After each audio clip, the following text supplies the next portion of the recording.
Good morning, everyone. Good rainy morning. Rain is good in New York City these days. Not good when you're trying to begin an event on time, but it is good. Most importantly, we need the rain. So we'll take the rain, and we'll take as many of you as we have at 9:10 a.m. Glad that you've all joined us for what we believe will prove to be a very enriching conversation about an issue that concerns all of us: the true cost of living here in New York City, here in New York State, and beyond. Interestingly, there was a poll that was released, I believe yesterday, a Siena poll that said that here in New York, more than two-thirds of New Yorkers believe that the true cost of living is like one of two top priorities. They're putting it up there with crime and with the migrant crisis.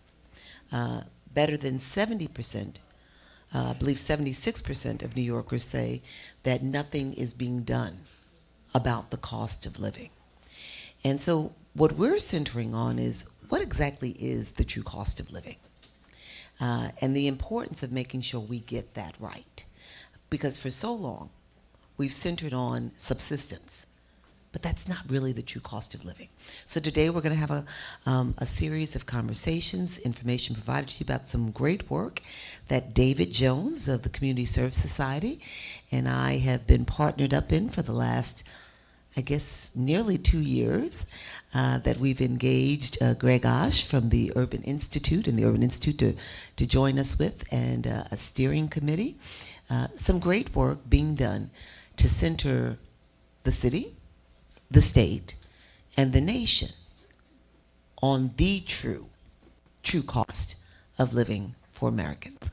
So thank you for being with us. We are starting a little late because we wanted to allow for as many people to be in the room given the weather, but we promise to get you out on time. Good deal? And we're excited that so many have expressed interest in being with us this morning. Note that we will probably provide, if not all of the discussion today online, we will make sure that we'll have the critical excerpts. Now, I guess every minute should be a critical excerpt, right? But glad to have you all here. My partner, somebody that I have, since the beginning of my career, been a great fan of.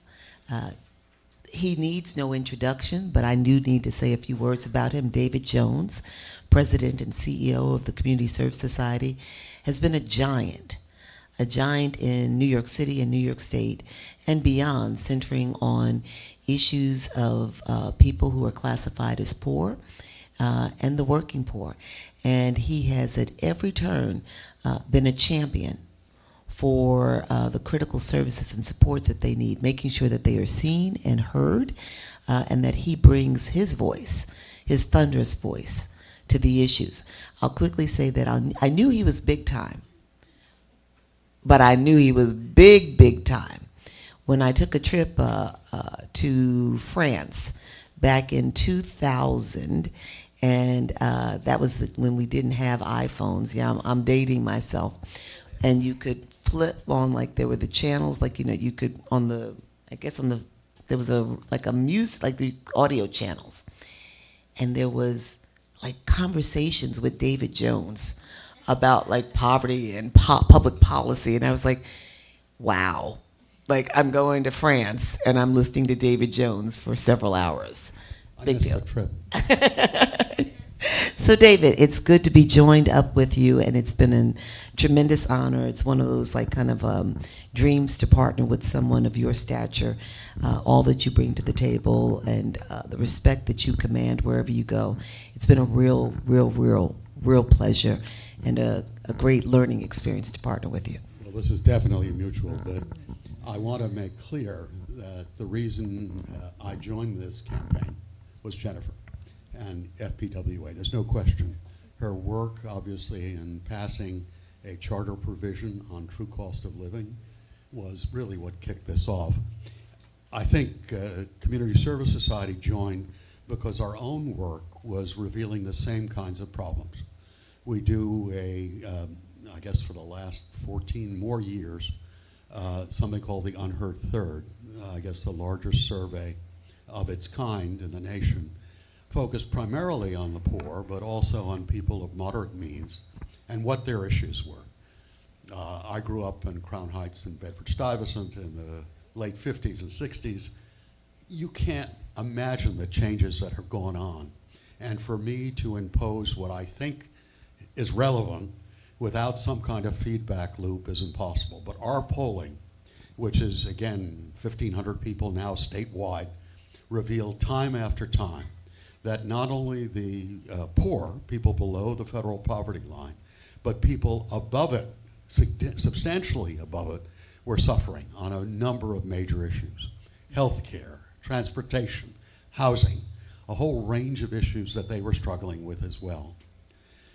We also knew from our work with, we have a large education consumer debt program, an ombuds program statewide funded by the state that was picking up people who you wouldn't expect to be having student debt, again, well over the poverty line and struggling with it. So again and again, when this proposal came, we had to join. And for us, what we found, we were very much concerned here at FPWA when the state, across all 62 counties moved to a $15 minimum wage, that there would be many individuals who had been making less than $15 but now making $15 would experience the benefits cliff, that they would begin making too much money, another $1 or $2 an hour, which is not significant in the grand scheme of things, and then that would render them ineligible for critical income supports.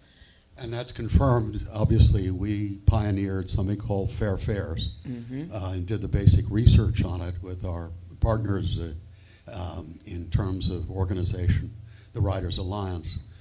And we're finding that, going to Jennifer's point, that people who just make poverty, which was the original standard, basically, if they got minimum wage, they weren't eligible for Fair Fares.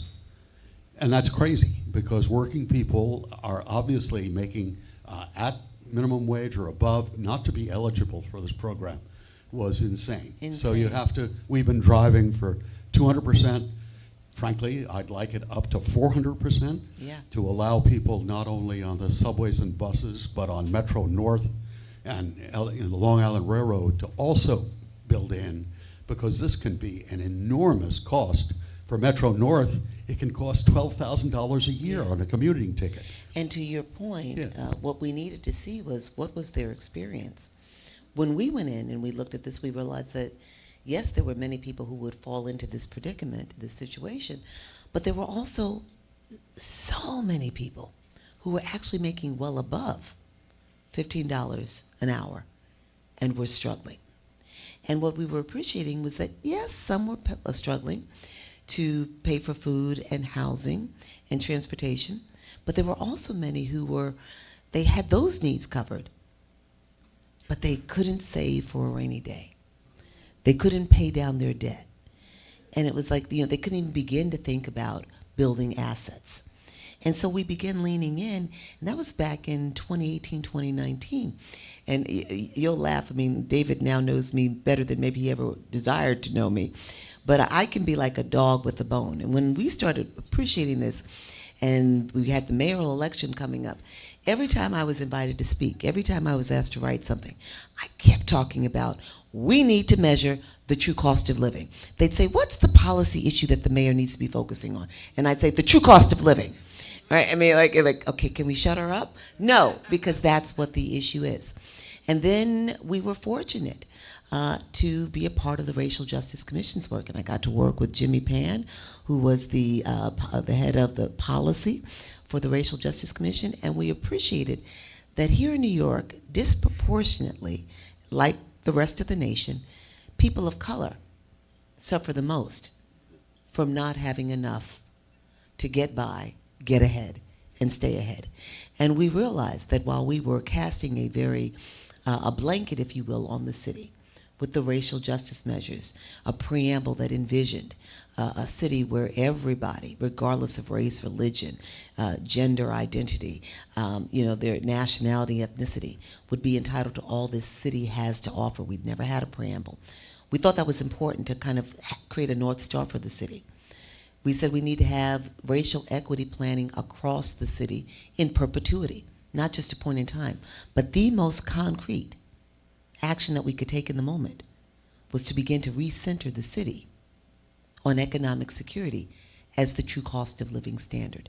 And so we did that, and New York City responded. 81% of the electorate said, we need to measure the true cost of living. And now we see with the Siena poll that that's bearing out across the state, right? We need a true cost of living. Sideya Sherman, who is the commissioner for the Office of Equity, the city's Office of Equity, is working hard at that. She'll be talking with us about that in just a little while. But I said to David, the city's struggling. The nation is too. We need to do something. And I think it's why you see two organizations that are basically focused on New York City and state. We needed a broader canvas to really get an understanding. Was this just a New York issue of housing costs that are totally out of control? And that's where we started to enlist a broader group. I see Mayor Nutter is one of our, who joined us early on, former mayor of Philadelphia. We needed to grasp this as part of a national issue, as opposed to something, oh, that's just New York City. They have all sorts of problems. We wanted to see what this looked like in the context of the whole country. And not only in urban areas, but in rural and suburban areas. And that's what started to grip us as the first indications came back. We did a national poll with a group called 7 Letters, which was shocking to say the least. First of all, the anger, which was coming through, of almost invariably people saying, the government doesn't see our troubles. They don't do anything for us. Why should we care? And that was universal. That was both parties. It's my firm belief that that response is why we're seeing such incredible political volatility going on. I get the sense that the electorate, and I think it's well above the 50 to 60% we were picking up, are so angry that government just ignores them. You know, they talk in broad sweeps, they talk about corporate tax breaks, but nothing that can go down to deal with their issues that are immediate. And they're angry, and they're going to keep voting for whoever is going to give them what they hope is going to be a solution to their struggles. Right, or whoever talks about the problem in a way that they feel like they're being seen, even if that person isn't necessarily advancing policies that will do something about it. You know, what was interesting was that what we were appreciating was that these were people who were well above the federal poverty level. They weren't the people at the 100%, the 200%. These were people who were classified as middle class in America, working 35, 40, 50 hours a week and still struggling to, you know, have enough money. You know, many were saying, as the poll told us, that they had enough to pay their bills, but they couldn't even begin to save. They couldn't begin to save for a rainy day. They couldn't begin to save for college. They couldn't save for retirement. They had debt that they could not pay down. These are the people classified as middle income. And so David and I determined to develop a coalition, have a steering committee. We enlisted Mayor Michael Nutter. We enlisted Mayor, I'm giving her another role because we're always talking about mayoral issues. President of the New York Women's Foundation across the country. President of the New York Women's Foundation, Anna Oliveira, who's with us. Policy Links, Michael McAfee. Darrick Hamilton, economist at the New School. Jeff Canada, Harlem Children's Zone. Miles Rappaport, Gara LaMarche, Phil Thompson, several people who are very well respected in the space of working on policies, social policy that concern Americans across the board. And one of the things that they told us right away was, you can't just talk about this. You can't demand a true cost of living measure. You can't demand that Americans who are low and middle income be seen by the government without actually having something that forces them to be seen. You need a measure. And so with the steering committee's help, we reached out to the Urban Institute, and we're fortunate enough that they believed that there was value in advancing a measure the likes of which we hadn't seen before. And so we engaged with them, and in just a minute or two, you're going to hear from the principal leader of the effort, who works for the Urban Institute, who has been the principal driving the development and the build-out of the first true cost of economic security measure in the nation. David, anything that we're missing before we bring Greg up? No, I think we've touched a lot of it. I would want to mention Jennifer appeared at a conference that the governor just held, and she was talking about the struggling of many New Yorkers. From what I gather, Jennifer was really the keynote speaker for this thing.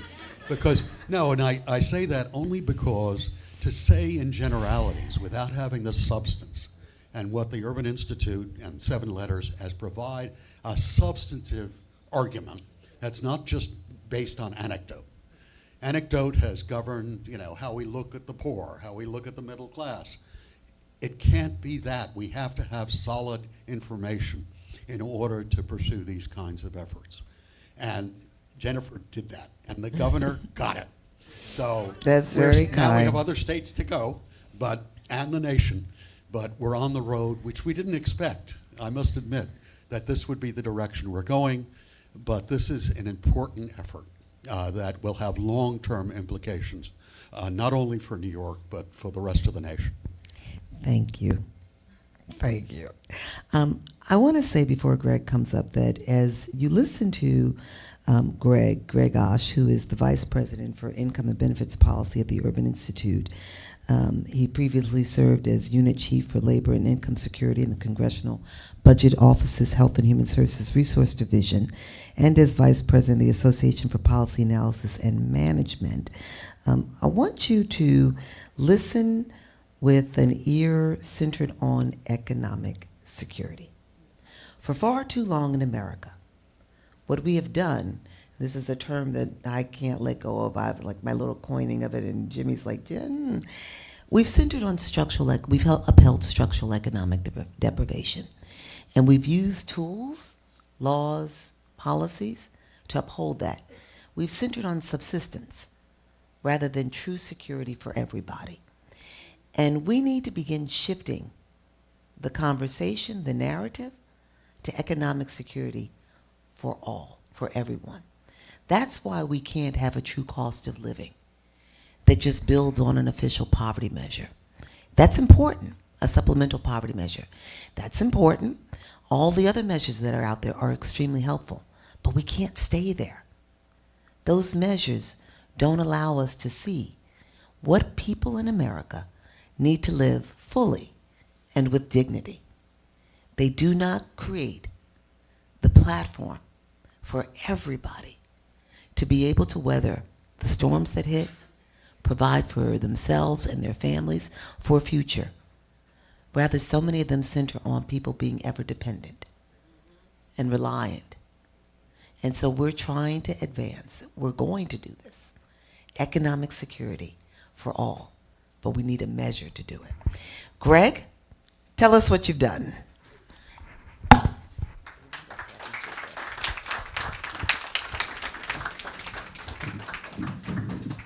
All right. Good morning, and thank you all for being here, and thank you for coming out on such a rainy day. So we set about developing a measure of the true cost of economic security to identify what does it take to... Sorry, but a little bit louder. All right. It wouldn't be a presentation without technical challenges for me. To set out developing a measure of the true cost of economic security, what families need, not only to survive, but to be poised to thrive in the U.S. today. Developing a measure like this was a huge effort, and I would like to thank our funders at FPWA and CSS for supporting the work. My co-authors, Linda Gennarelli and Ilham Derry and Margaret Todd, our programming team of Paul Johnson and Joyce Morton, and our lived experience team of Selena Barrios-Milner, Elsa Falkenberger, and Leandra Lacey. So our goal was to develop a measure that captures what it costs what costs families need to meet in order to be economically secure and resilient. We wanted to do a good job of capturing all the costs families really need to fully participate in society. And we wanted to do an equally good job of capturing all the resources they had to meet those costs. Now, we know that where you live matters, so we wanted the costs to vary from place to place, or allow the costs to vary from place to place in our measure. And we also know that families of different sizes and configurations, those with kids, those with older members, have different needs and different costs. So we also let the costs vary by family composition. We wanted to build this measure using high quality, publicly available data so that it could be replicated and other people could work with it. And we also wanted to make sure that it wasn't just us in an ivory tower thinking about this is what families need. So as we developed the measure, we had focus group talking with people to say, hey, does this resonate with you? Are we capturing the costs? Are we measuring them at about the right levels? And by and large, the focus group said, yeah, this is explaining my experience. So a measure like this, what it can help us do is see how many people are struggling economically. It allows us to see how those struggles vary across families with different characteristics in different places. And it also will help us then, once we know what are the costs for different families, where do they live, who's struggling the most, help us identify policies and programs and practices at the federal, state, and local level that can help families be poised to thrive. This is not a mystery novel. Let me start with our key findings. So first, over half of people in the US live in families that are economically insecure by our measure. And that's measured for 2022.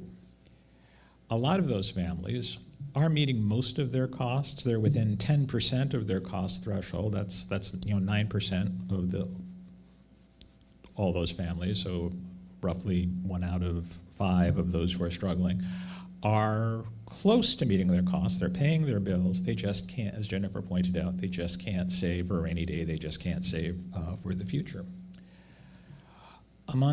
Across age groups, kids are the most vulnerable. More than 3 out of 5 children live in families that are economically insecure by our measure. And then across places, the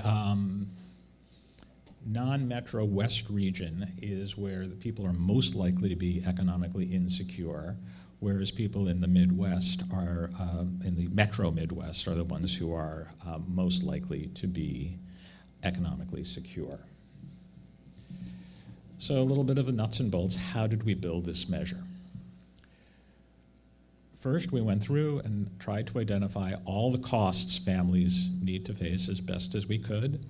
Then we also wanted to do a comprehensive job of gathering all the resources that they had from work, from transfer programs, from other sources to meet those costs. We set thresholds that vary by family type and place. And finally, again, a reminder that our data speak to 2022. It is a point-in-time measure. We do not know the trend. We hope to go forward with it. Now, we didn't start from scratch. A lot of people have worked on measuring poverty, measuring self-sufficiency, and so we learned from these other efforts that all tried to capture some aspects of the true cost of living, self-sufficiency, poverty. And we took, I looked at what are the sources they identified, how did they measure them, and we sort of borrowed from here, borrowed from there, adapted, innovated to come up with our true cost of economic security measure. So let me start building out our measure on the cost side. First cost, housing. For housing, we used HUD data for fair market rents. That's about what's affordable for a rental unit. at about the 40th percentile in a geographic area. But we didn't want housing to be crowded, so we said adults need bedrooms separate from their kids, that kids who are under the age 12 of different sexes can share a bedroom, but once you're over age 12 and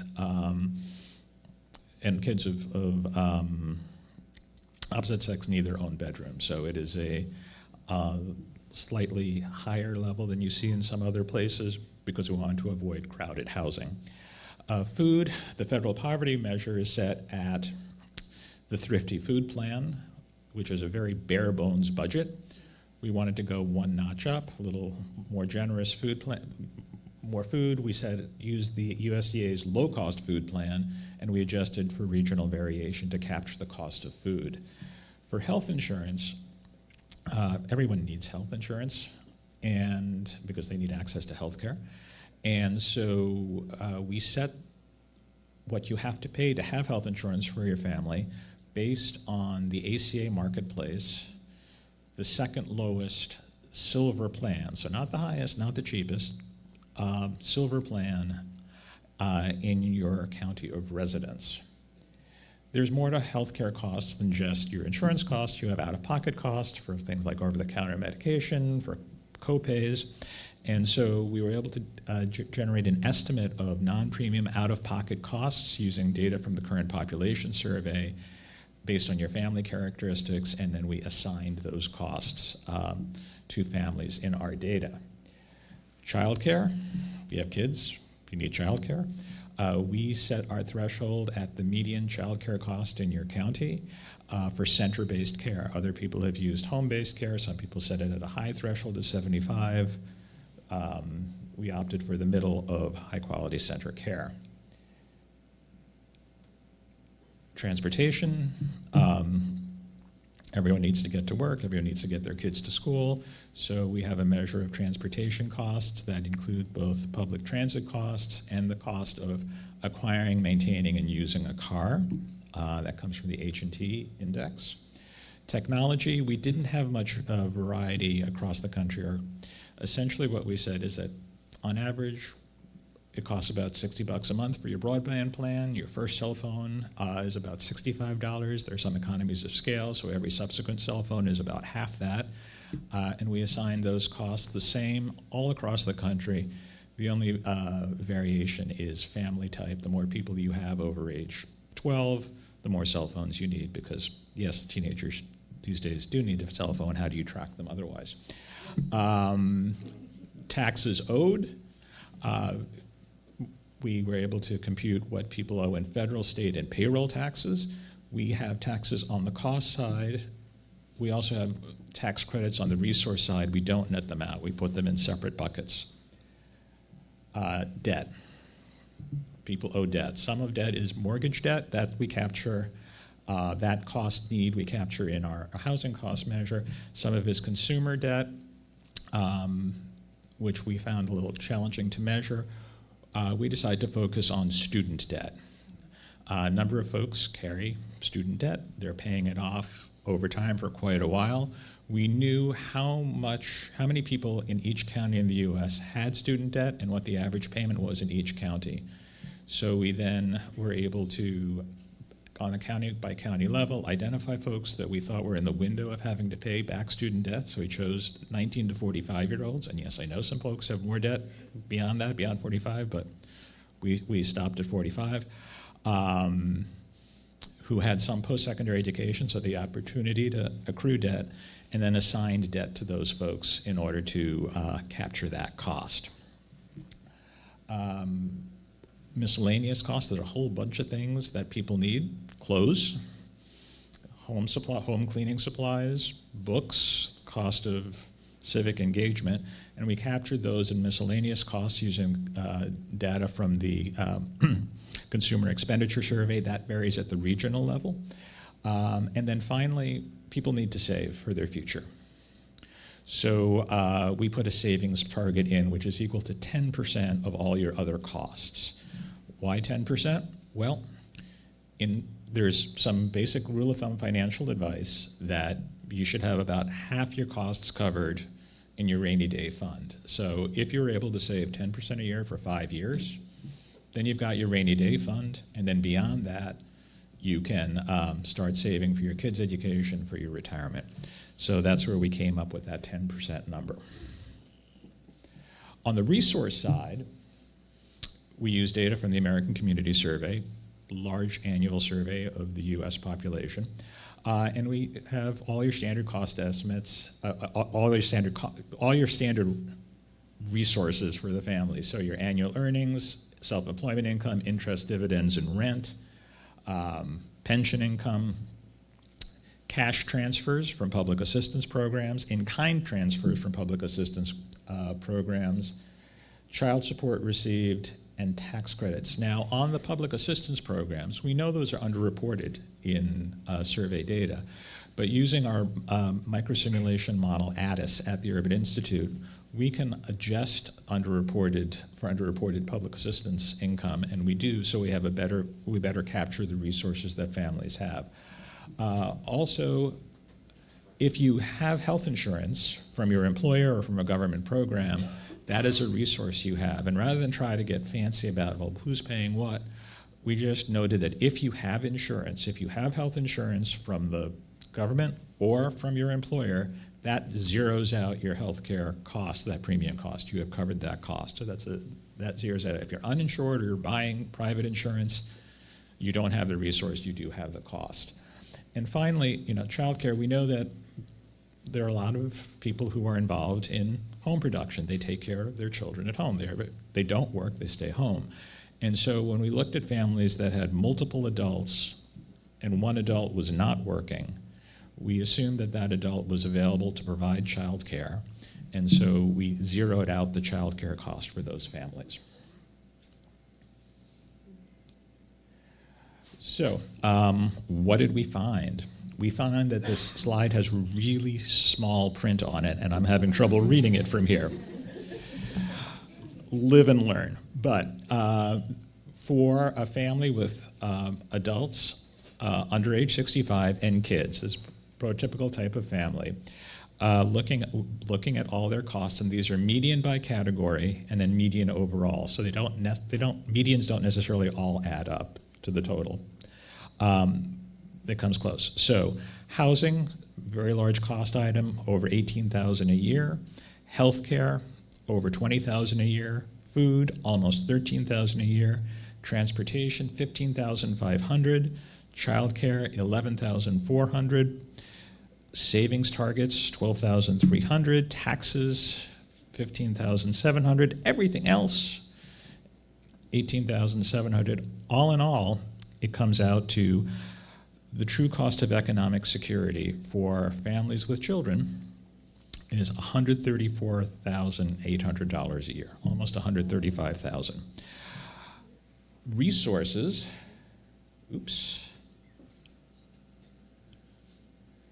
resources available to these families, on average, median resources are only $121,000.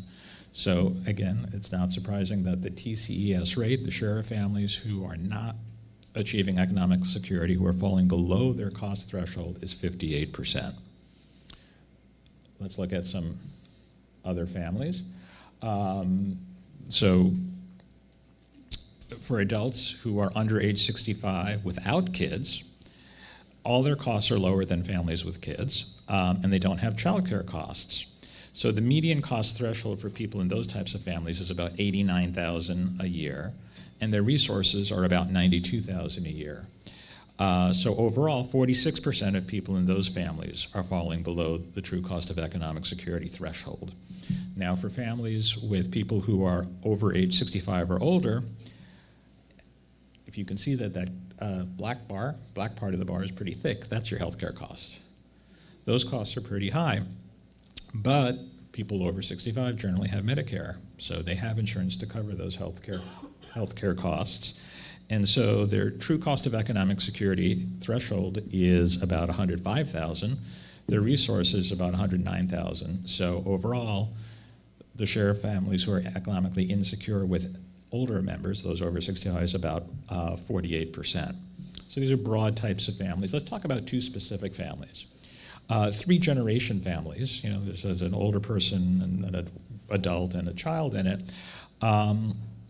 These are larger families. They generally have higher costs because of their size. They also have resources that are a little higher on average, so the overall rate of economic security for these families is 56%, and that is just about the same as families with kids, just a little lower. Then we also wanted to look at families with student debt, because the median family doesn't have student debt. So for families with children and carrying student debt, the median student debt payment per year is about $2,000. This is not how much you owe. You may have a big owe. It's how much you're paying every year. But the other thing you'll notice is that these families have higher resources than other families with children. So you got something for your degree. You're earning more money. So the share of families that are struggling, still pretty high, 46%, but less than those for 48%, but still less than that for other families with children. Metro. We wanted to look at people who live in metro areas versus non-metro areas. You can see that the costs of living in a metro area are somewhat higher than those living in non-metro areas, particularly housing costs and insurance costs, but the resources are also higher for families who live in metro areas. So on net, there's not that much difference between those living in metro and non-metro areas in terms of how many families are struggling. 51% for those in metro areas, 54% for those in non-metro areas. Looking across regions, you can see there's a considerable amount of regional variation. Generally, costs and resources are both higher in the West and in the Northeast. Cost and resources are somewhat aligned in the Midwest. So overall, you can see that the region with where most people are, just where more people are poised to thrive, is in the Midwest. Only 47% are struggling. Well, it doesn't sound right to say only, but comparatively. And in the West is where the most people are struggling at 57%. And we're in New York. So I want to take a moment to talk a little bit about New York. So the first thing you'll notice is that the cost of housing in New York is about twice that of average in the US. And it's around $36,000, which actually seems a little low just based on what it cost for a hotel for last night for me.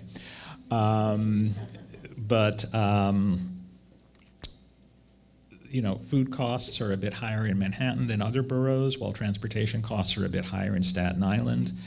The big driver in cost differences across boroughs is taxes. Manhattan families are paying more in taxes, but that's not because taxes in Manhattan are higher than in Staten Island or Queens. It's because families earn more, and you'll see that in this slide. So what you see that in Manhattan, right in the middle, families with kids have rather high resources in Manhattan compared to the costs. So the share of families that are struggling in Manhattan, who can afford to live in Manhattan, they can afford to live here, it's 35%. In Staten Island, you have about 57% of families that are struggling economically. In Queens and Brooklyn, 2/3 of families are struggling, and in the Bronx, where you see, you have relatively high costs, especially compared to other places in the U.S., and relatively low resources. And so 86% of families in the Bronx, people in families with kids in the Bronx are struggling by our measure. I want to quickly walk through the rates of struggling for different population groups. Again, kids are the most vulnerable. 61% of kids live in families who don't have resources to meet the true cost of economic security. For working age adults, it's 49%, and for seniors, it's 47%. Rates vary by race and ethnicity. In general, black people and Hispanic people are more likely to struggle than white people and Asian people, and that reflects long-standing structural differences in access to education, job opportunities. And also, this is a top-line finding, there's a lot of heterogeneity even within race and ethnic groups. So finally, we wanted to see what's driving economic security. So we looked at, in 100 largest counties in the US where we had the best data available, we looked at the 5 counties where the most people were struggling, the highest TCES rate, and the 5 counties where people were relatively successful, the lowest TCES rates. And we wanted to compare costs and resources and see which costs could be driving it. Overall, in the places where the most people are struggling versus the places where the least people are struggling, costs aren't that different. Housing is a little higher, other things are a little higher, but by and large, the costs in the places where people are struggling and the costs where people are not struggling as much are about the same. What really distinguishes it is the resources families have. In families where people are not struggling, the resources are around $172,000 a year. In the places where people are struggling, the resources are about $100,000 a year. So it's not that costs aren't important, and bringing costs down isn't important, but we don't want to lose sight of the resources families have, whether they're social supports, like access to health care, or more importantly, their own ability to earn money, work and earn money. We don't want to lose focus on that aspect. So things to keep in mind, again, this is a point-in-time measure for 2022. We don't know what historic trends are.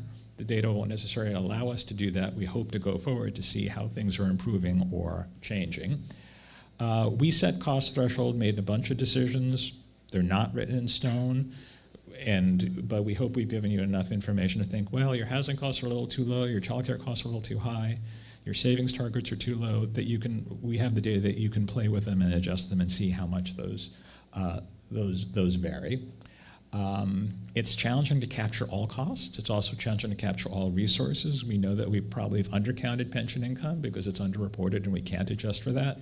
We know that people who have owned their houses for a long time are probably paying less in their mortgage than what they need to pay, that they would need to pay in rent if they had to rent, and that's kind of a resource which we think should be captured. So this is the caveat section of a technical report. And I think I may have skipped.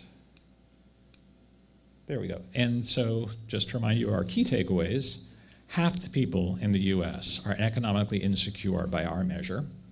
Families with children are particularly vulnerable. That places where lots of people are struggling don't necessarily have costs that are way out of whack with places where people are doing okay. The resources are really driving a lot of those differences. So, bringing costs down, especially for major cost items like healthcare and housing, will help families, will also make more places more affordable for more families. But we do want to also remember we have to help people and families be in a position to generate income and resources for themselves. That's it for my prepared remarks. I'm happy to take questions. Thank you.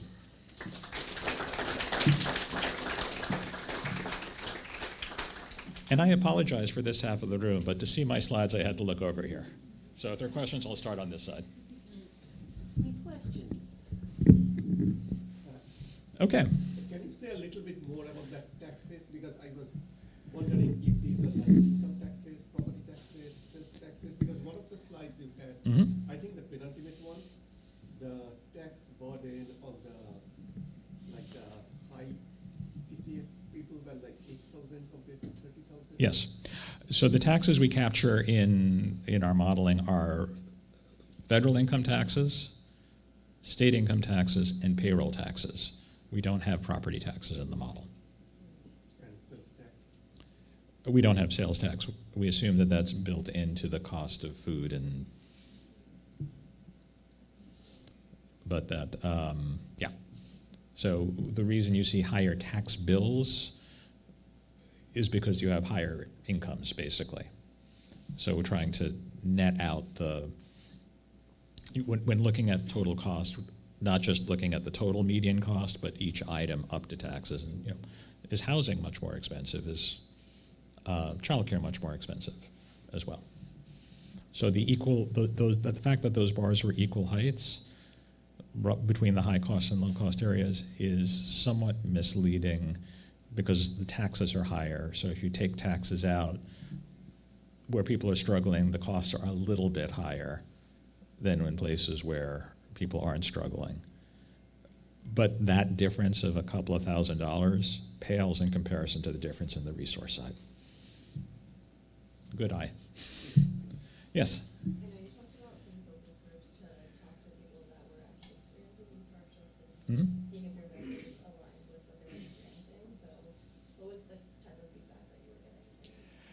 So our, sure. So the question was, when we talked to people, focus groups, how did they respond? The folks in our focus group came from Atlanta, from Queens, from Chicago. And I think the comment that struck me most centrally was a woman from Atlanta who had been in poverty, who is now working, I think, as an insurance adjuster, and she had an apartment. So I'm like, I think I'm doing pretty good, but I always think my money's running out, I can't save. And when she saw these results, she was like, this is me. This is what I'm experiencing. I understand why I'm doing everything right. I'm so much better off than I was, but I still feel every month it's a struggle. I still worry about the future. So that's one of the reasons why we felt we're on a good track.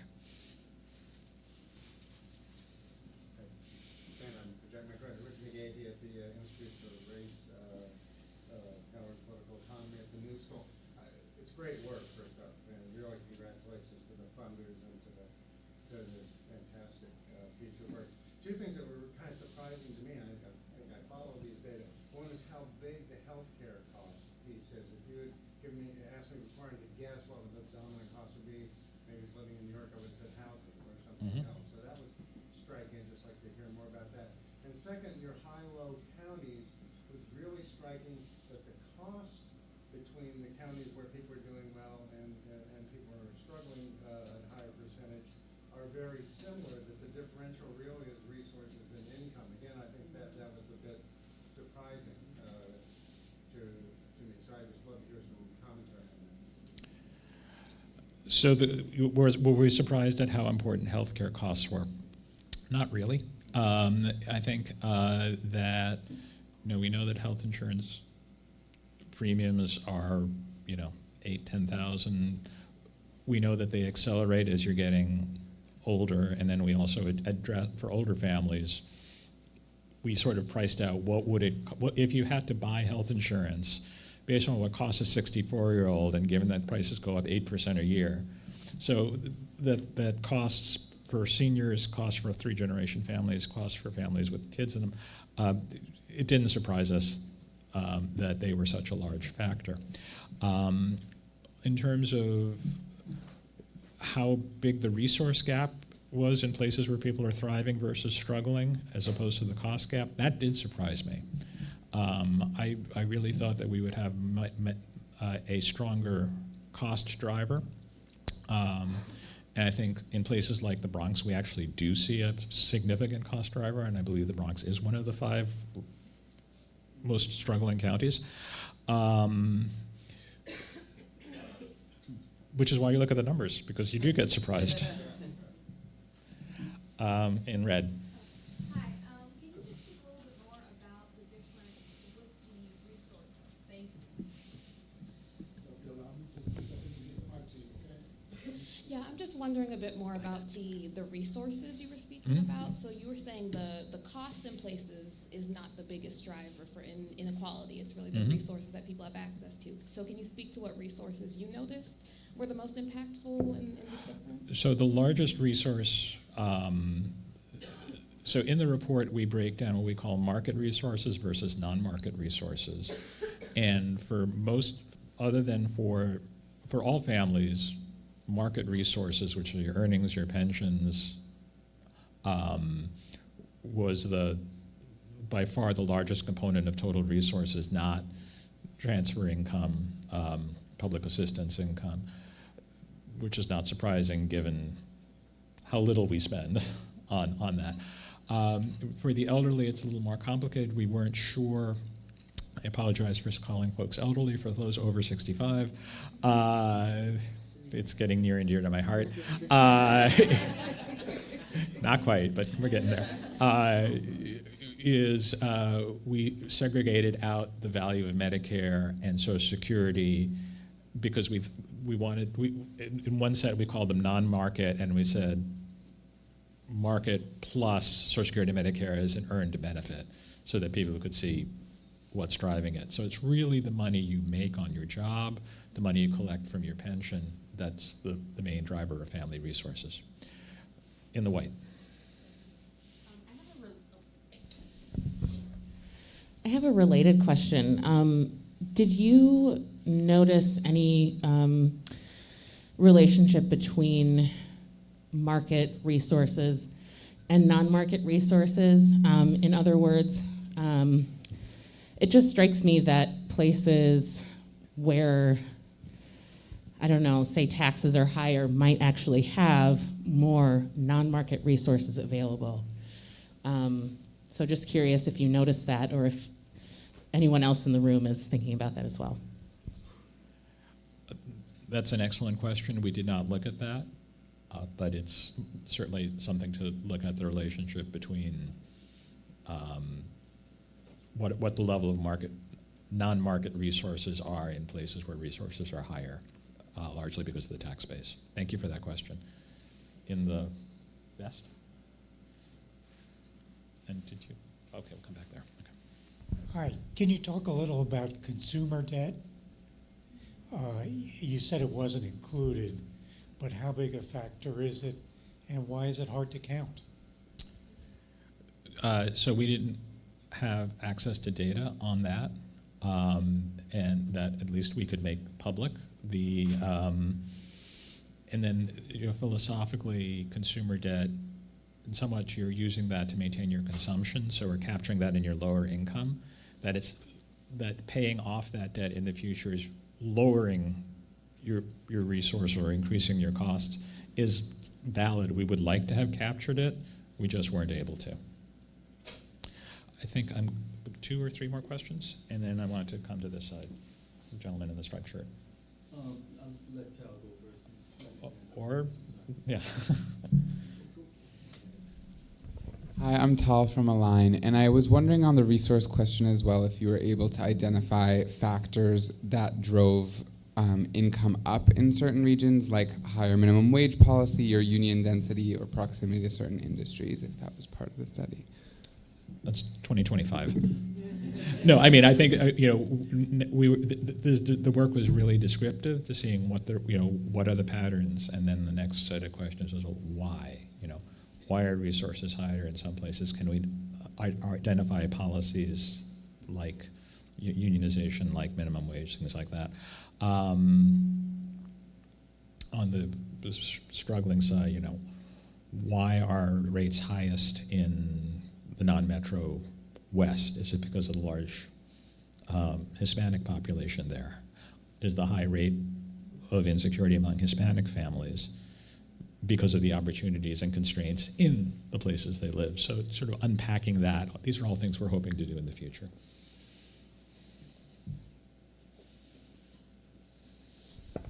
Thank you.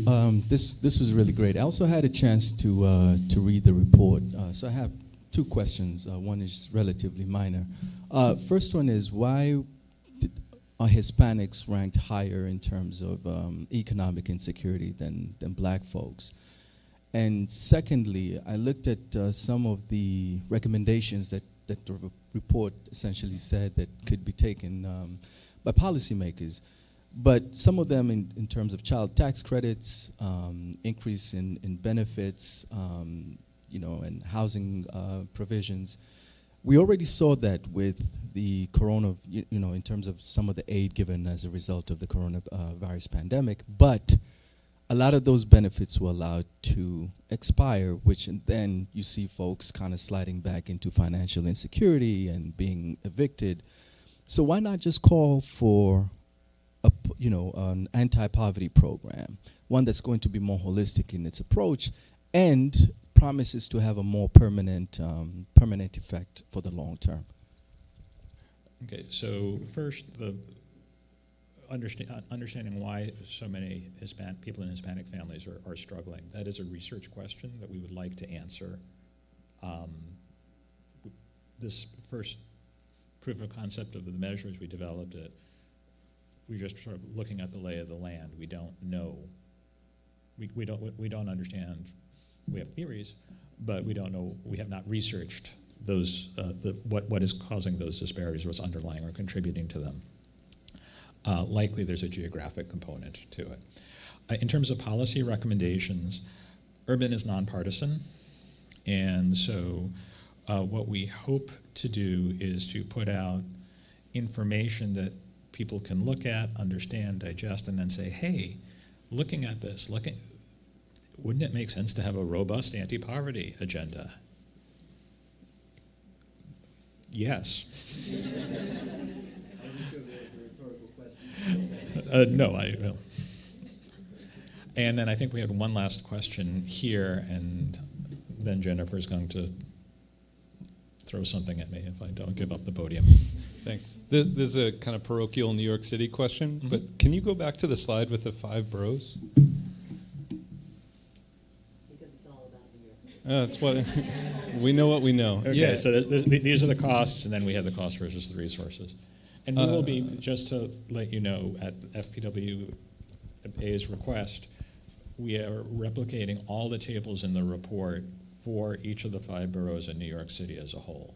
So those should be, New York City as a whole is sitting on my computer at the moment, but for your holiday giving, you will have this information. So I wanted to ask why some costs are the same across boroughs and some vary a lot. And I'm a housing person, so I'm drawn to the same cost for housing across the boroughs. Yeah. So that's how HUD. That's the data that comes from HUD. As in FMR, and FMR that's in not the, okay. right in the metro area. Okay. And then when we could, in the sources that allowed for more variation, we see it. And it's also a median for families of this type. So it could be that you have more expensive, that the Manhattan families with kids have 1 kid, the Staten Island or the Bronx, other borough families with kids have 2 or 3. So they need more space, but the rent is higher. And I was surprised that there was the same as well. I was also somewhat struck it seemed low to me. But, we have better local data. Yes. Then, Jennifer? I wanted to say thank you. Well, I was about to say thank you to you. All right. Thank you very much, Greg.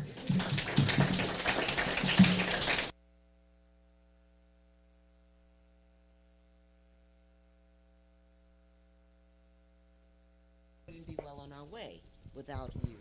And I also want to thank those of you, all of you, for leaning in and listening. And the questions that were raised, that were asked, are actually doing the very thing that we are hoping. The questions that are so critical to essentially surfacing the issues that we need to delve more deeply into and not look at people as though it's a one-size-fits-all, or it's a one-county-fits-all, a one-borough-fits-all. Looking at, what is the relationship between costs and resources in a high-resource community, and then what more do we need, that type of thing. So thank you. And you just really are speaking to the next wave of the work to be done. One of our steering committee members, Darrick Hamilton, his name may be familiar to some. He is a professor at the New School. He's the director of...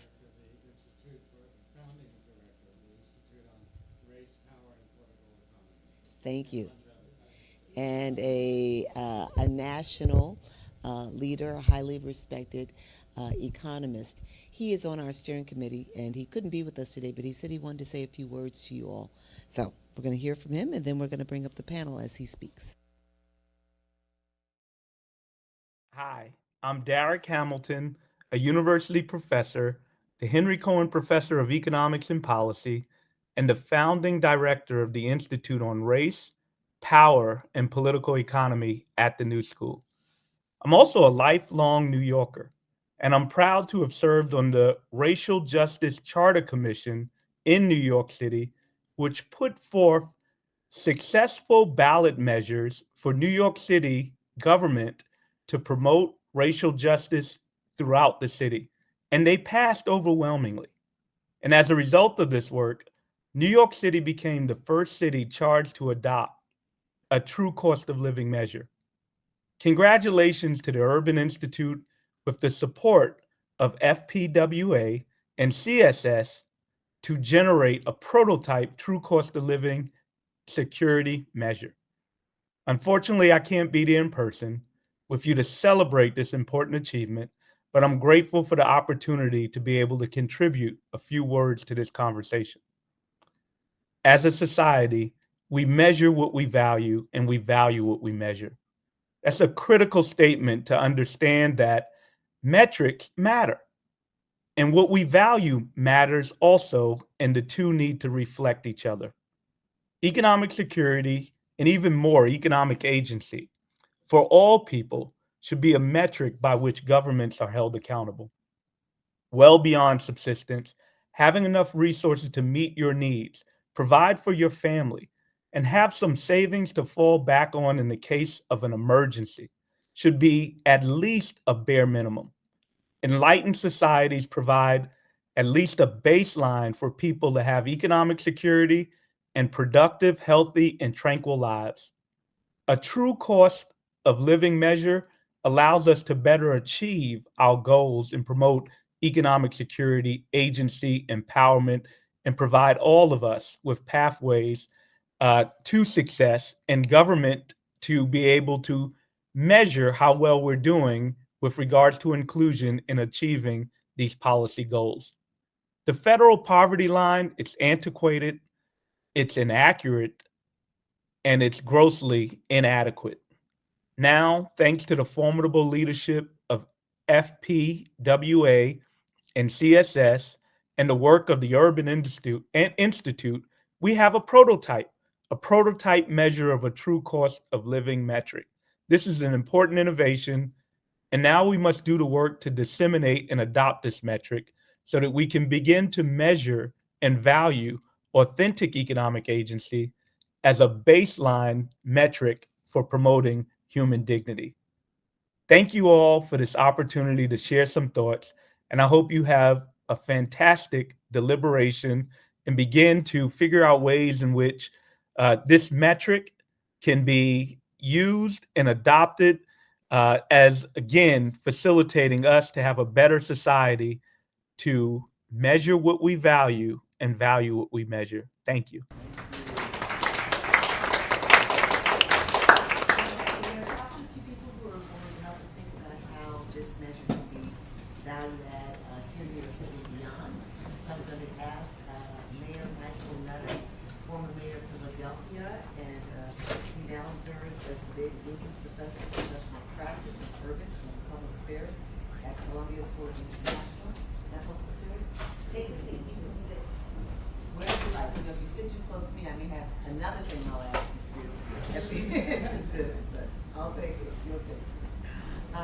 The President and CEO of the New York Women's Foundation, Oliveira. Sideya Sherman, Chief Equity Officer and Commissioner in the Mayor's Office of Equity. And I'm looking for my friend. Right here she is. Louisa Chafee. She is the Director for the New York City Independent Budget Office. Thank you all for joining us. And I think they threw up another chair here in case Greg wanted to come back. We're good. We're good. No, no, stay with me.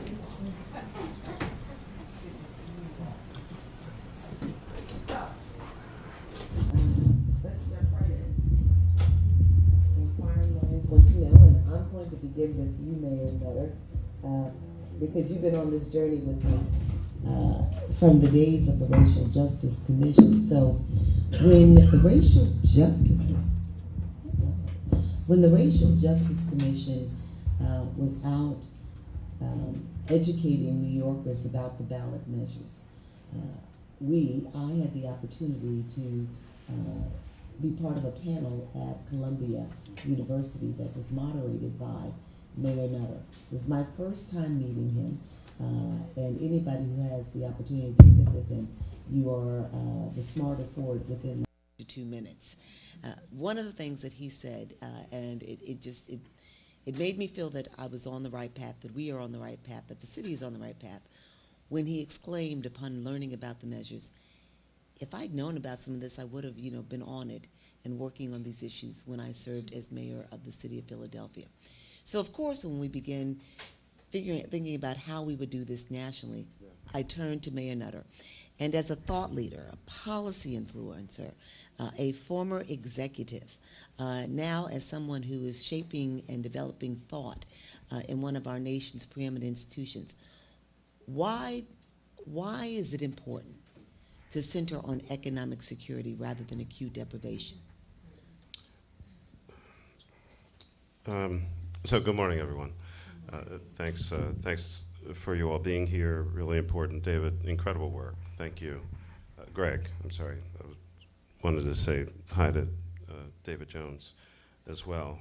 You can see by the intro, you see what Jennifer does and how she just reels you in. I was minding my black-owned business. Doing something somebody had asked me to do, to moderate a panel.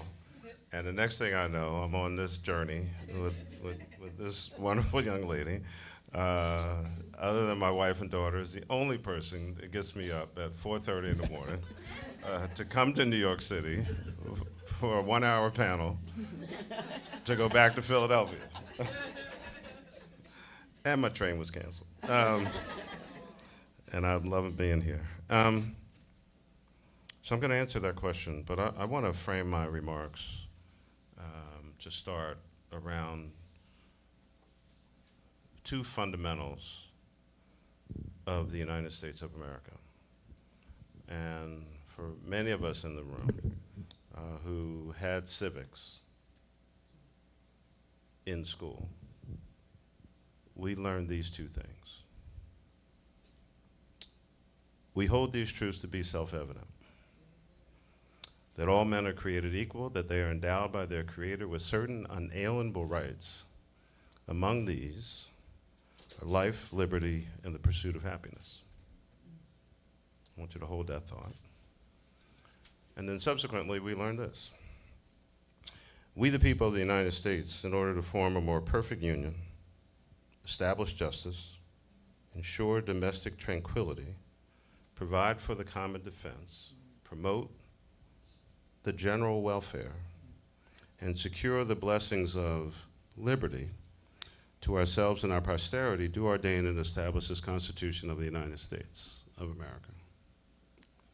In those two statements, there is one word that is repeated in both: liberty. Out of this morning's presentation, and this is the first time I'm ever saying this, you cannot have liberty or be free if you are not economically secure. You cannot have liberty or be free if you are not economically secure. And so with that, at least for the context for my comments and to the question that you asked, our view has to be broader than it's ever been. In the conversation that you and David were having, and I know we, nonprofit organization, we had to tiptoe around certain things, and notwithstanding the greatness of Greg's work, I think the American public figured out a long time ago the true cost of living. My grandmother would remind me often that, son, sometimes the money runs out before the week is over. Payday was Friday, we ran out of money on Wednesday. That's the true cost of living. That is the true cost of living, when you don't have enough to take care of yourself. The American public has been figuring this out for a while, and the closest I'll get to recent events, they spoke about that at the ballot box. They spoke about that at the ballot box. We are financially 52% economically insecure. When people are feeling that way, they speak on it. You just have to make sure you're listening. And some of us weren't listening or understanding. And so the great challenge, of course, of policymakers, and this will be the work, how do you do this? Everybody's at a different stage in their life. People have different levels of education. The households are different. The opportunities are different. Notice this America, we believe in all these things. We know opportunity is not spread equally. We know this. And so I think for cities in particular, this will be the even greater challenge. We may be moving into a time period of maybe a little bit of conflict, confusion, and consternation with our own federal government. How do mayors and city council members and county officials and state officials navigate in that kind of environment? The government may not be as generous as it has been in recent times. And so how do you shepherd all those resources and use them for the benefit of people? But what I will say is, if folks were experiencing true economic security, I can assure you that your public safety costs are going to go down. Yeah.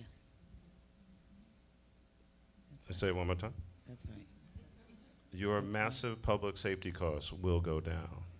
I'm not just speaking about New York City. I don't know the New York City budget as well as I do in Philadelphia. What I do know is that we spend 30% of our budget on public safety.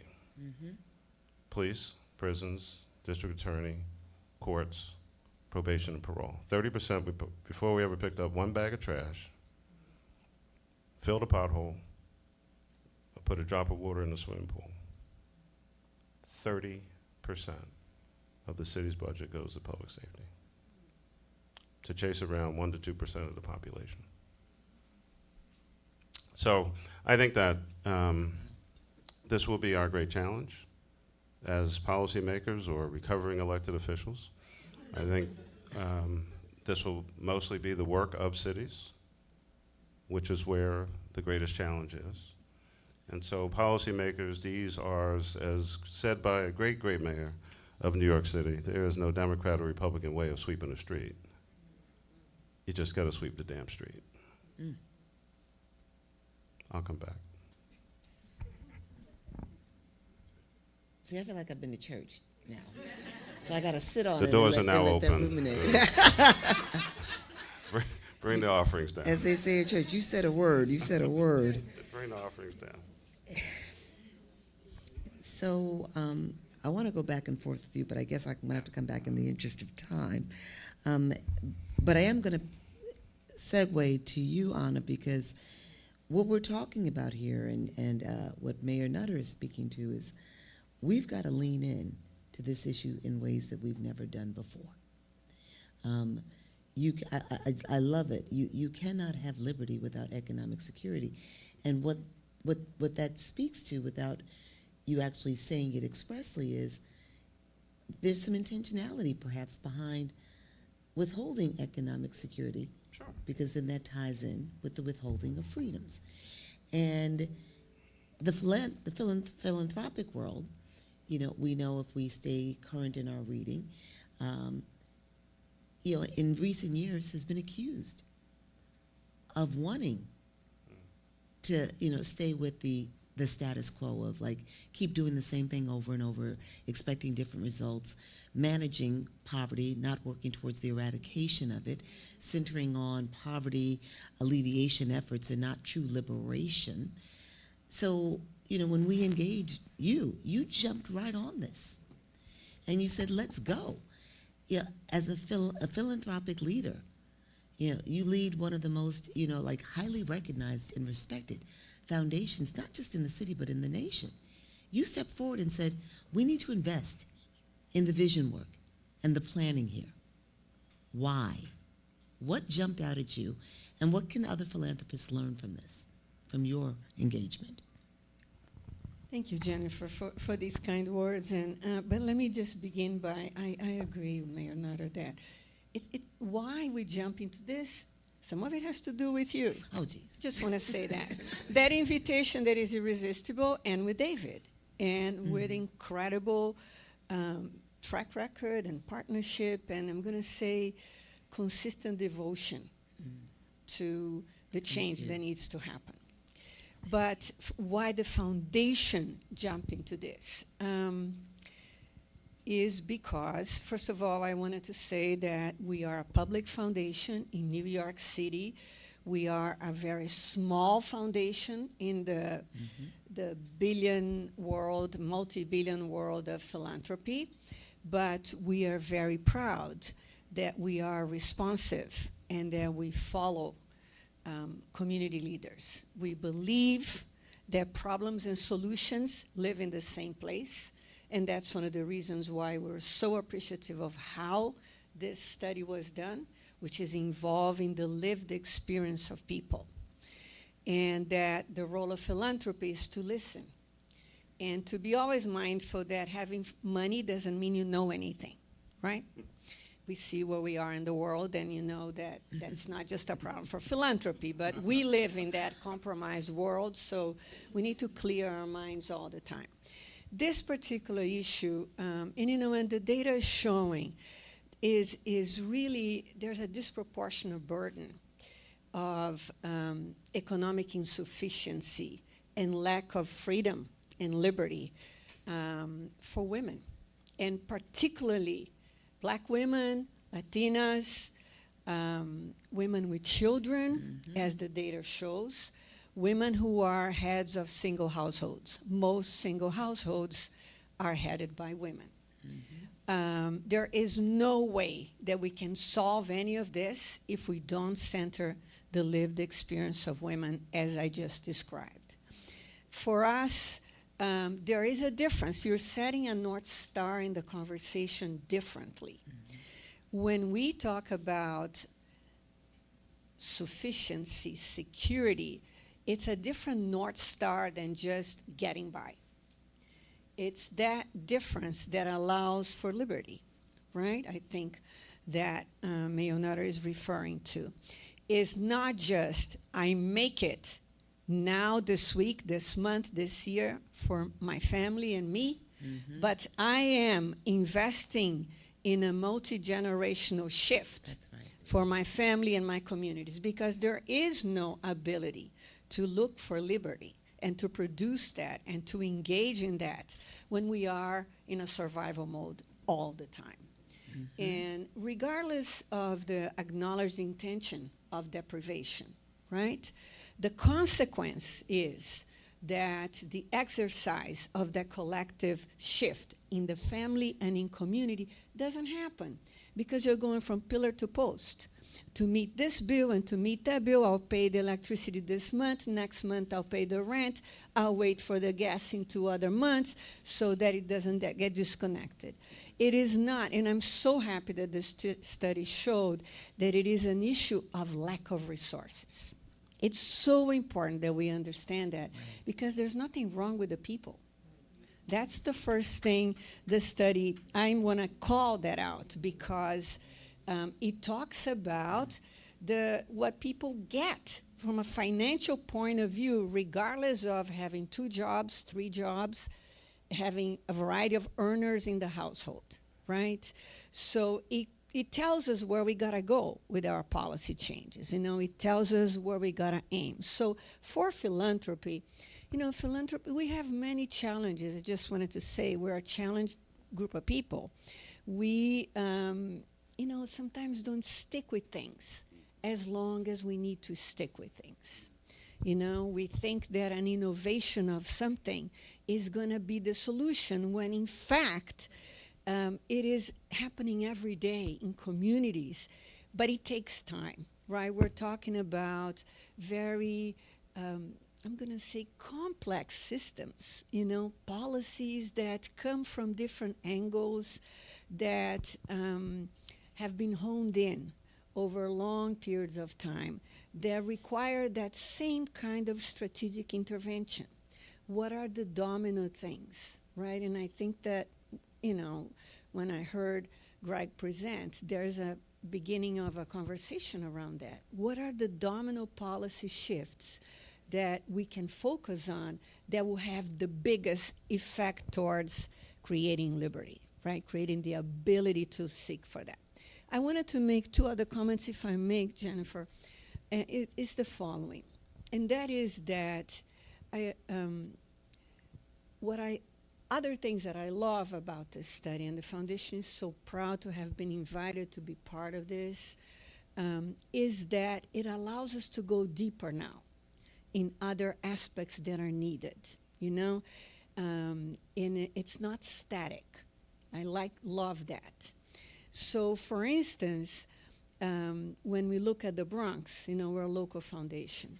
When we look at the Bronx, we want to understand more the reality, the people living in the Bronx, and what is it about their lives, the resources, the accessibility that keeps producing that result, right? And what do we need to do different to obtain a different result? I think that, in every crisis is an opportunity. So I think we're entering a time of enormous opportunity. Let me put it that way. And what does that mean? It means we have the opportunity to have a different North Star. We have to aim higher. And the study is saying that. This is not just about having people make it for the month. This is about having people thrive, right? And we've been working on that making for the month, and look what has happened. Progress, but hardly sufficient. So it's time we have a different North Star.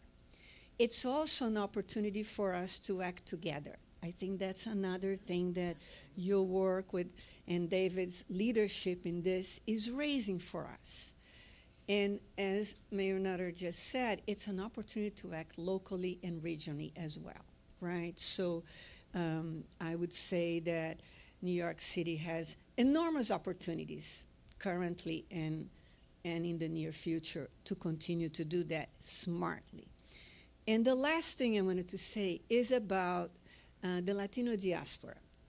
And there is much that we can further understand about that when we look at the West, when we look at the Bronx, when we look in our different things. And I also wanted to say there are categories we all know from our lived experiences are imperfect, right? I need to call out that in the Latino community, there's an enormous amount of us are Afro-Latinos. And that, doesn't always, where are folk going to identify themselves, when you have sometimes to choose about different parts of identity. So I want to bring that out so that we all remember, as a light-skinned Latina, that is something that I must do and will always do, so that the policies can be, and then the issue of documentation for work might be, how can I say, an underlying issue that might need to, that's an opportunity to look at that and how that influences that very high percent of average of 71%, right? With all these things. And of course, how it impacts others too, other communities. And within the vast diaspora of Latino descent, the Caribe, the Americas, etc. What are the differences there too, right? And folk that have been around for longer and multi-generational, folk that have come more recently in the last 10 years or something. So those are opportunities. The foundation will take the responsibility, hopefully illuminated by Jennifer's wisdom as well, to further support our grantee partners that are creating the solutions that we are all eager to go into further, into further looks into that, what are the things that we can do in this city. And evidently, to change policy, we need to have people voting for the policies, right? Proposing the policies and voting for the policies. We have an enormous opportunity in New York City, which is our city council, is a body that is constituted majority women and women of color and who come from their community realities. So I just wanted to say, when I say there's enormous opportunity, that we need to continue to leverage that. So as you speak, there are several things that come to mind. One of them being, you talked about the challenges, in changing policy. And that begins with, changing, in some instances, ideology and making the shift there. This appreciation that we are a nation that has upheld intentionally this divide, this deprivation. And so recentering the nation on liberty and freedom for everyone and what that looks like and how economic security is at the core. That's a yeoman's effort, if you will, with respect to work. And when you talked about unity, so much of what we've seen over the course of many, many years, and it's been illuminated all the more in the last several months, is this othering, this blaming others for what is structural in nature. It's my background music. But it's you get what I'm saying. It's like in Dr. King's speech that has been labeled the mountaintop that was given the night before his assassination. He talks about what Pharaoh was very good at when there was an uprising of enslaved persons. What he sought to do was to essentially pit enslaved persons one against the other. And so much of the othering in this moment, there's intentionality behind that as people are demanding more. And so we have to push back at that. Now, here in New York City, where we got this started, what we saw was that there was a unifying voice around the desire that we center on what was troubling New Yorkers. It wasn't just the low income. When 81% of the electorate says we need a true cost of living, 81% of New Yorkers are not considered and classified as low income. So we knew right away that they were talking about something more than just what I need today. They were talking about the struggle that they have in making ends meet in the moment and being set up and ensuring their children are set up, their retirements are set up for the future. Possibly the hardest working person in New York City government right now is Sideya Sherman, and she is carrying the mantle. She is holding up the mantle at a time in the nation where there's pushback, where you can't even use the word in some spaces, equity, right? The shift in just a matter of 4 years. She's leading. And she's got to engage in the war of maneuver from the outside. And I'm going to say it. She's not saying it. I'm going to say it. Sometimes you got to engage from the war of position on the inside. And I say that because I've been there, having to do that dance. And so, Commissioner Sherman, you've got to bring forth the true cost of living. And there's a lot of noise out there about what it should look like. How is this measure going to aid you in these efforts? Because this is driving towards what New Yorkers were talking about, economic security. Thank you, Jennifer. And again, thank you for this work, right, which is really, really powerful. As Jennifer shared, our office over the past year has been really leading the implementation of a number of these historic ballot measures that created our office, created our counterparts at the commission who were in the room, as well as a requirement for a citywide racial equity plan, which we're advancing as we speak, and this true cost of living measure, which, when New Yorkers went to the ballot, they specifically voted for a true cost of living measure that measured what it costs to live in our city with dignity. right? And so with dignity. And so we take that very seriously. And I think, what has been discussed here today around the importance of economic security and how that needs to be central to any measure that comes forth is really consistent and resonates with the way in which we've been approaching this work. I think economic security is not only critical to our lives as individuals and communities, as families, but it's actually really critical to the health of our democracy.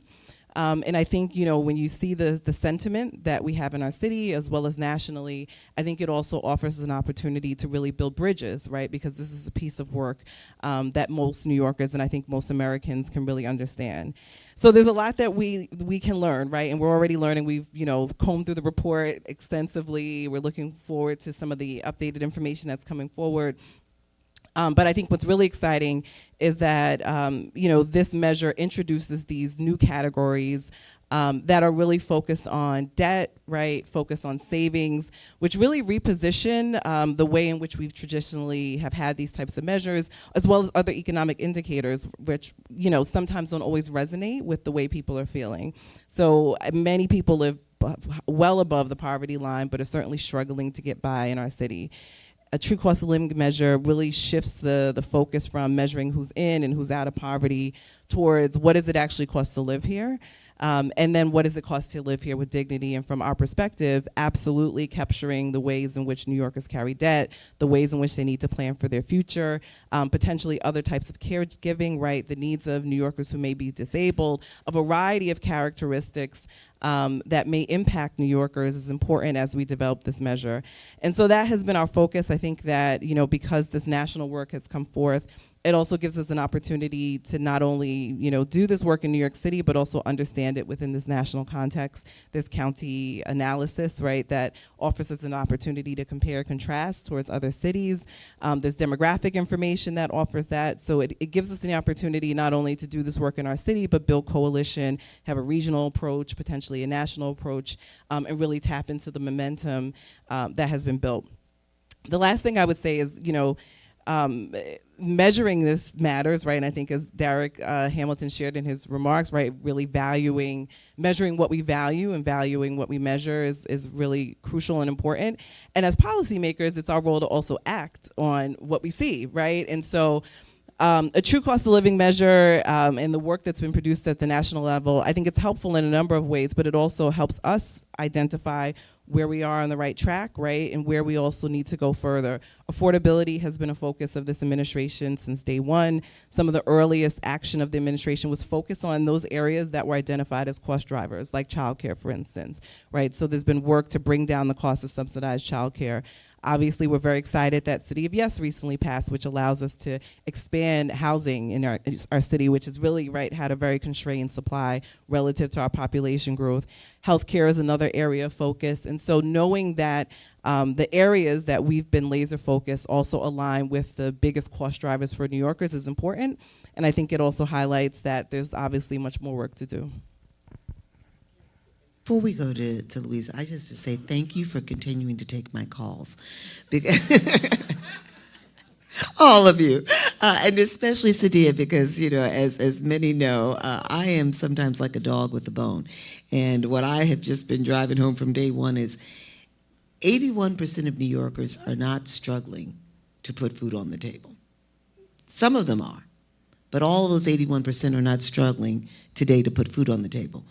They're struggling to figure out how they're going to keep the food on the table while ensuring that they have food and their families are set in the future. And so I've been a dog with a bone saying this is not about self-sufficiency.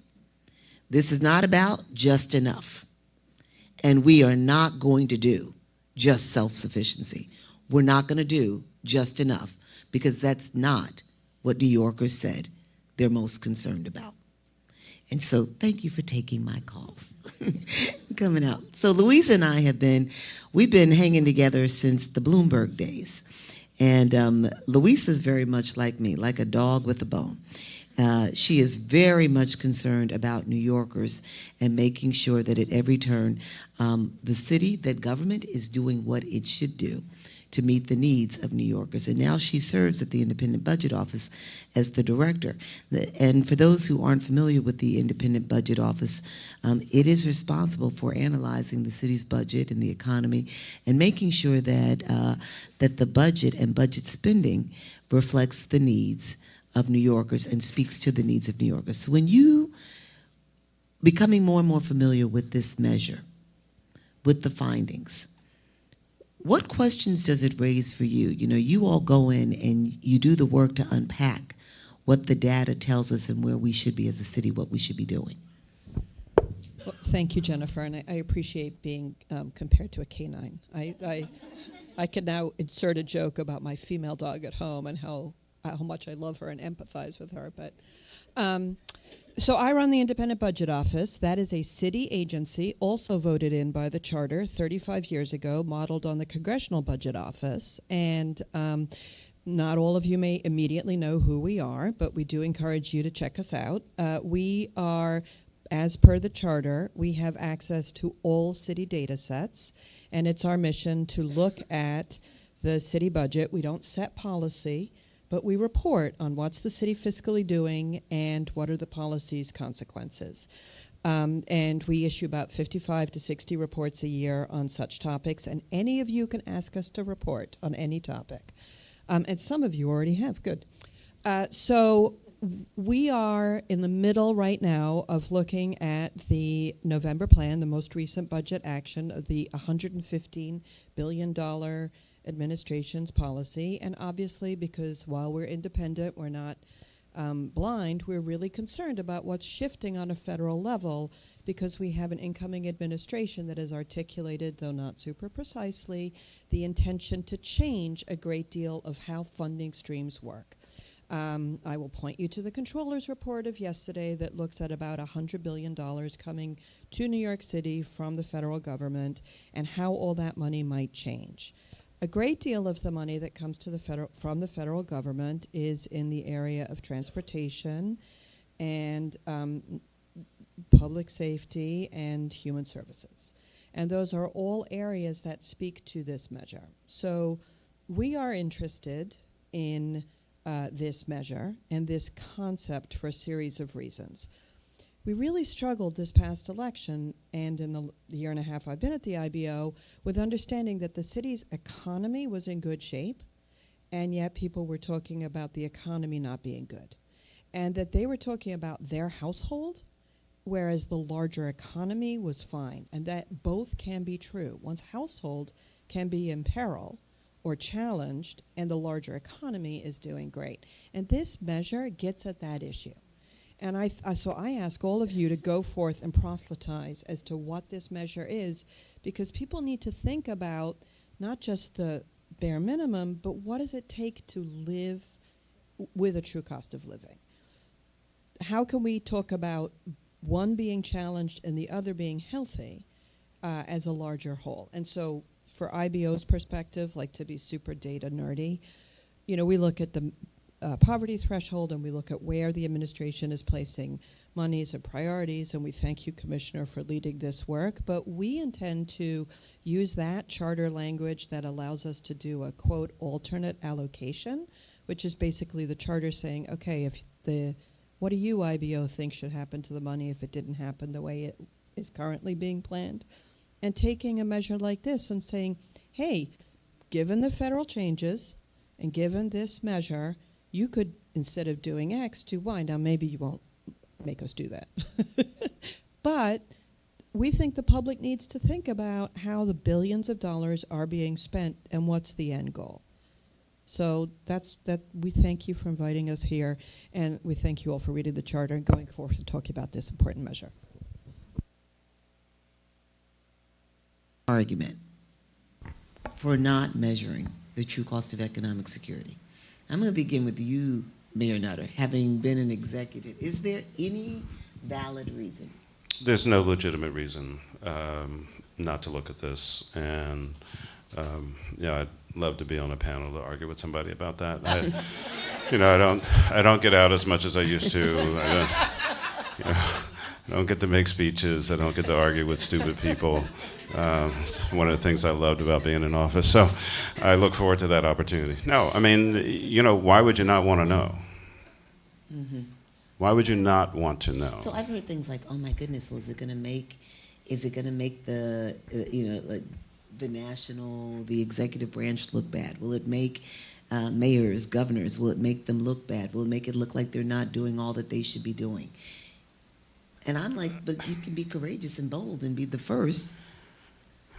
Yeah, look, do the job. You ran for office, you got appointed, whatever the case may be. The numbers speak for themselves, 52%. What else do you need to know? So, as you said, but it's a great opportunity to literally turn the country around. The thing that really drives me crazy about public service, local, state, federal, we always have money for what we want. We seem to just not have money for what we need, right? So, what are we doing here? Of course we want to know. I want to know, and then I want to do something about it. It's the whole reason to be in public service in the first place, is to actually improve somebody else's life. That's what, we don't do it for the money, that's for sure. Right? I'm not complaining, but, no, this is a calling. It's a calling to do well for other people. And of course we want to have as much information as possible so we can do our jobs well and have people thrive, not just kind of exist.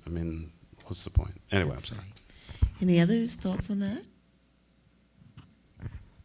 I would just echo your sentiment. We have countless economic indicators. I think what's different here is that this is people-centered, right? And I think it gives people, it's a more fulsome picture of what's happening in our economy. And I think it also gives a better understanding of where we need to act. And so there's value in all of these indicators, and there's values and measures, particularly for the work that we do in government. But I think it also puts a number to what people are experiencing, right? I think people see themselves, as was shared in the focus groups, in this measure, right? Even as they're advancing economically, they're still not necessarily getting to where they need to be. And I think this really actually helps us nail down why that's happening so that we can really have targeted, focused solutions. I do want to, I meant to say this at the beginning, but I got lost in the Declaration and the Constitution.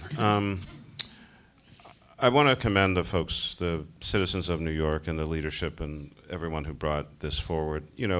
So many of us across the country look to New York in a variety of ways for great leadership, not just because you're the biggest city in the country, financial capital of the world, but also on a policy side of things. So many of us have utilized, borrowed, stolen great ideas out of New York City, and I think this particular one will lead the way for so many, many other cities across the United States of America, and with the work done by Urban, on whose board I sit, so that the rest of us don't have to start from scratch. It seems to me that this is an adaptable model that other cities can use. And I think, quite frankly, as I was thinking about it, so like you need more ideas, at some point, this is the kind of measure that you'd actually want people to be able to plug and play for themselves. Yes. People should know where they are in the whole scheme of things, right? Let me get as much of my data as I can get, plug it into the magic machine of my computer or wherever, a public library, and have it tell me, this is where you are. Yourself, you and your family, right? You knew things maybe were kind of tough, but this is where you really are. And then let me try to do something about it. We cannot be afraid of the truth. We just can't. Ooh, Mayonetta, you just took me to, I used to play Pac-Man. And I was obsessed. For the young people in the audience, you can look that up on. I thought you were my friend. You can go in the Google machine. Greg started talking about senior citizens and people over 65. I was like, whoa. So when I started playing Pac-Man and became obsessed with it, I don't know if anybody knows the game Pac-Man or any video game, but it's once you master one level, then the screen may go dark and then another level appears. That's the situation. That's the case with Pac-Man. So you don't really know there are other levels until you get there.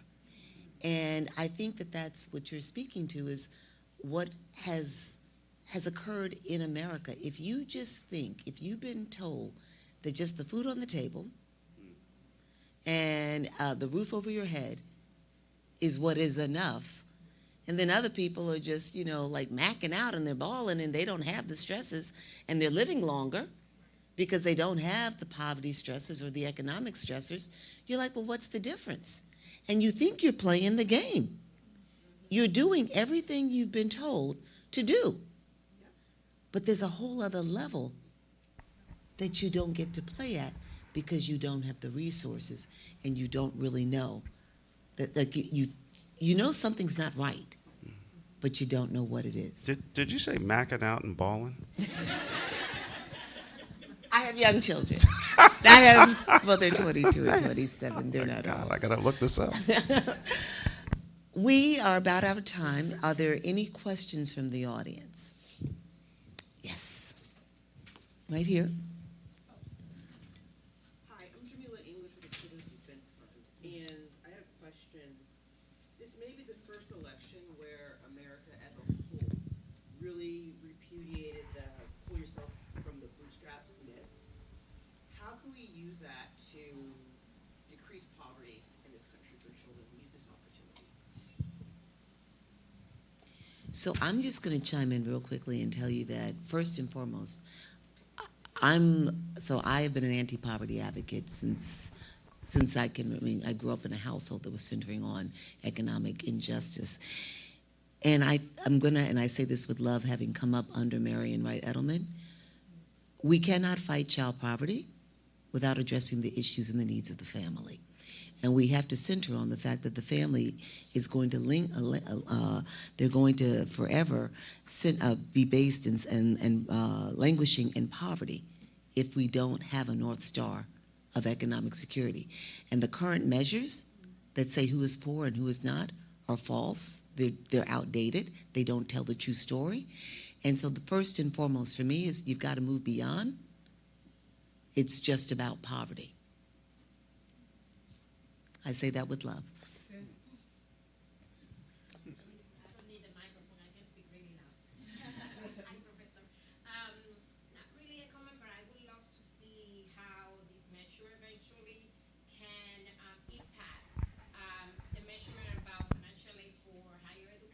Mm-hmm. And I just talked to what Jennifer is saying of the next level. So you have food on the table, you have housing somehow, but then you have a student who's going to college and now you don't qualify. And you have, just to take you have $10,000 available based on the measurement for higher education, right? It's based on that. So that's one. And then I think in terms of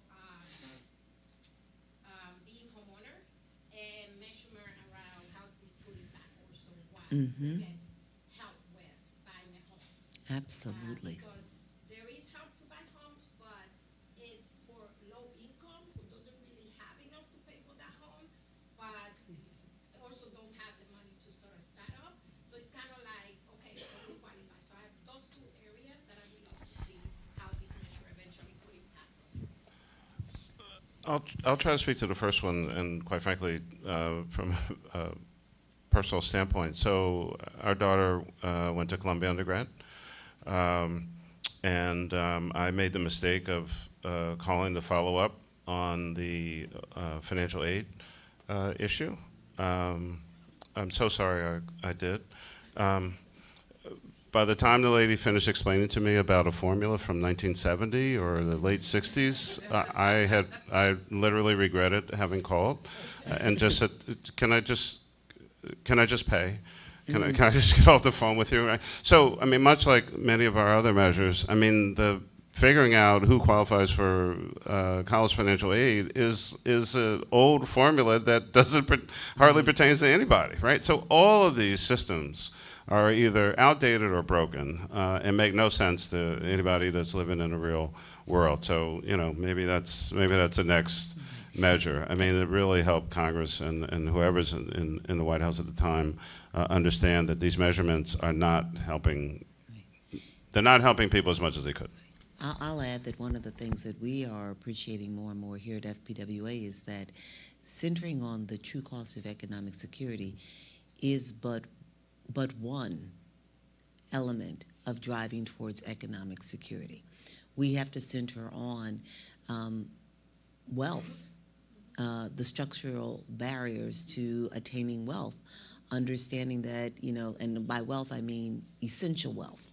You don't have to be wealthy, but there are barriers in place when you cannot draw down certain critical income supports if you have just a pittance of savings.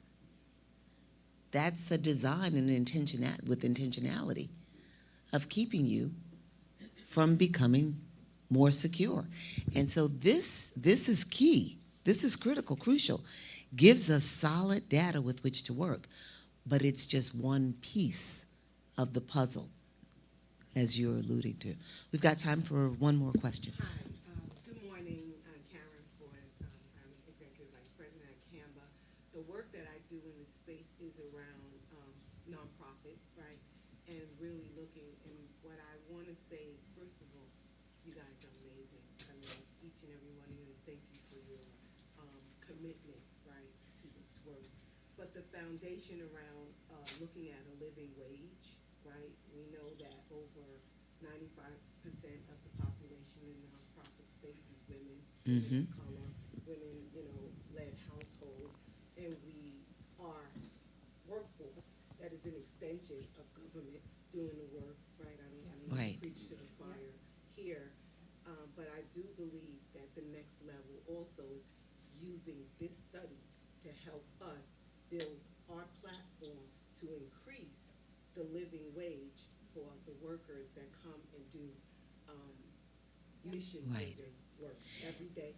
Also, along with contracting reform, and I'm not going to let up on, right? Right. Also building that as well. Well, and I'll just say to you, my belief is that it can help us to better appreciate what is a fair and livable wage, not just for nonprofit workers, not just for, contractors, but for the people for whom they're caring. Right. We come up with these new minimum wages, and it's like, how did you arrive at that number? What are you using to substantiate that number, that dollar amount? You all are doing the very thing that we are hoping this measure will do. Igniting conversation about, what is right, what is fair for all Americans, for us beginning here in New York City, and then looking critically at data and how it can and should and does inform the policies that are affecting individuals and families on a daily basis. I thank you all for weathering the weather. We're happy for rain, not necessarily on days when we're trying to have a conversation, but we'll take it whenever it comes. We hope that you will stay engaged. The work has been underway for some time now, but it is in some respects just beginning. We've got a nation that we've got to change. We've got a state and a city we've got to work with. And so visit nationaltruecostofliving.org. If you are affiliated with an organization, join the coalition, join as an individual. But it's important that we show numbers and we show leadership in this space. So again, there's a QR code. You can scan it, or you can just Google nationaltruecostofliving.org, or just put that in the ULR, whatever, space. I'm out of my depth right now. Just go where you need to go. Like Pac-Man. Like Pac-Man. like Pac-Man. Thank you all, and have a great remainder of your day.